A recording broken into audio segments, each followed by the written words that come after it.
Выбор современного телевизора поначалу кажется делом плевым. А что, вроде все уже устаканилось. Смарт-функции и выход в интернет есть везде. 4К разрешение почти везде. 3D уже нет нигде. Выбирай диагональ, цену и поехали. Вот только цены при одинаковой диагонали отличаются очень прилично. Ведь основная разница в технологии самой панели. Какой же отдать предпочтение? С одной стороны, казалось бы, все просто. Уже нет плазм и старых кинескопных телеков. Везде абсолютное господство дисплеев на ЖК-матрицах. С другой стороны, этих самых ЖК наплодилось уже такое множество, что простому человеку легко запутаться во всех этих LCD, LED, OLED, QLED, Super Ultra HD и прочих умных аббревиатурах. К счастью, для этого есть я.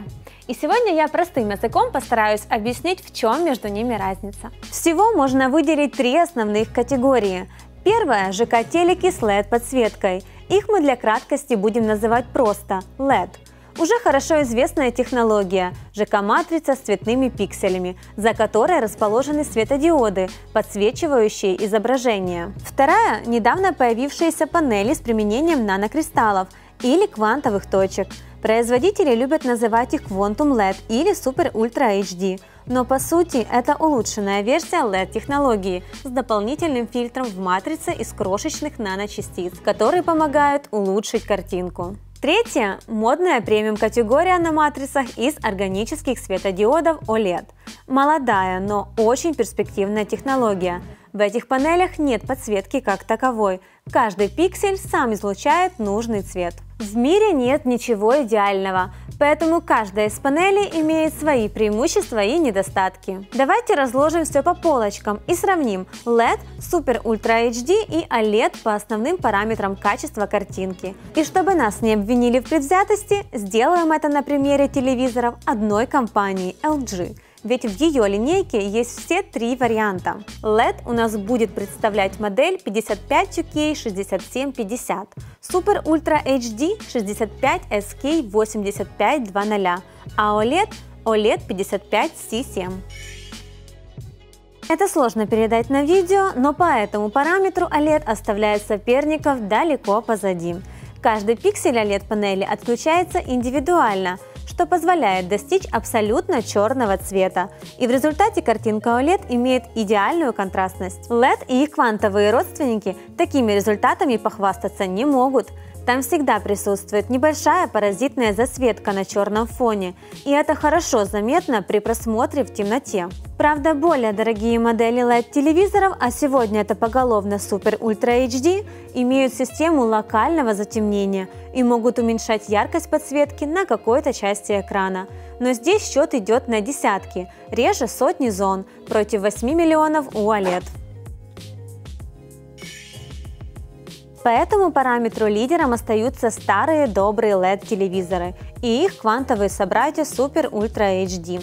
Уж чего-чего, а яркости у них завались. Даже топовые OLED-модели серьезно им уступают. Правда, такие запредельные значения требуются в основном для просмотра в условиях яркого дневного освещения.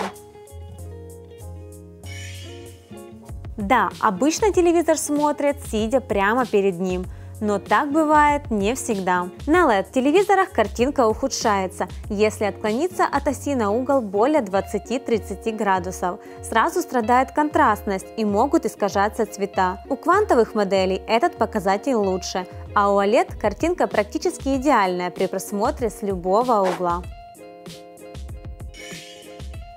Точность передачи цветов на самом деле мало должна вас волновать. Сегодня все телеки с этой задачей справляются прекрасно. Если говорить про цифры точных измерений, то телевизоры на квантовых точках как раз благодаря фильтру с наночастицами приближаются по цвету передачи к OLED, но все же чуть уступают.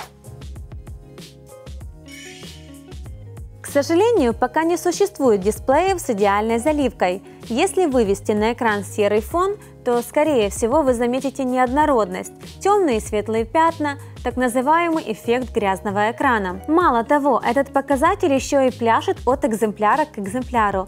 Радует, что в жизни это редко замечаешь, в основном на различных заставках и иногда на спортивных трансляциях. И снова здесь OLED показывает себя лучше остальных типов матриц, в основном благодаря конструкции без слоя с подсветкой.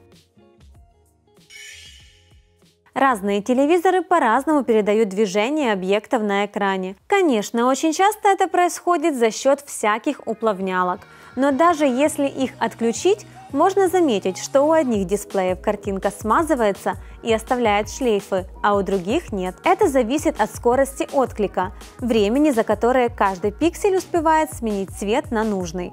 По этому параметру OLED опять впереди планеты всей.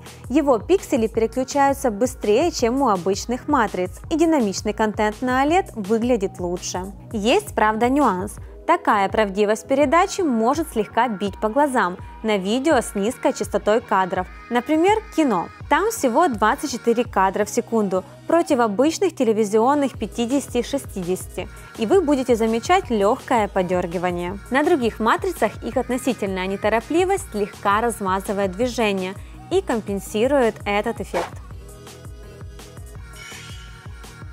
Если вы думали, что в итоге OLED зарулит всех и вся, то вот и его ахиллесова пята. OLED-панели более склонны к появлению остаточного изображения, когда долго находящийся на экране статичный объект оставляет призрачный контур. Хотя, честно говоря, такого эффекта можно добиться и на ЖК-панелях, просто уйдет больше времени. В обычных условиях этот след разбивается через какое-то время, да и в дисплеях предусмотрено несколько систем предотвращения появления таких артефактов. Но все же, если вы 24 часа в сутки смотрите один и тот же канал или месяцами играете в одну и ту же игру, то есть шанс, что логотип в углу или процент здоровья вашего персонажа останется на экране надолго. Лучше берите LED или Super Ultra HD. Изначально цены на OLED-панели заставляли неподготовленных покупателей тянуться за валидолом, но за последний год они сильно снизились и стали доступны для энтузиастов, ценящих качество картинки. Телевизоры Super Ultra HD с квантовыми точками – удовольствие не из дешевых. Топовые модели начинают подпирать снизу OLED. А вот старый добрый LED остается самым демократичным. Они существуют с какими угодно диагоналями и с какими угодно ценниками.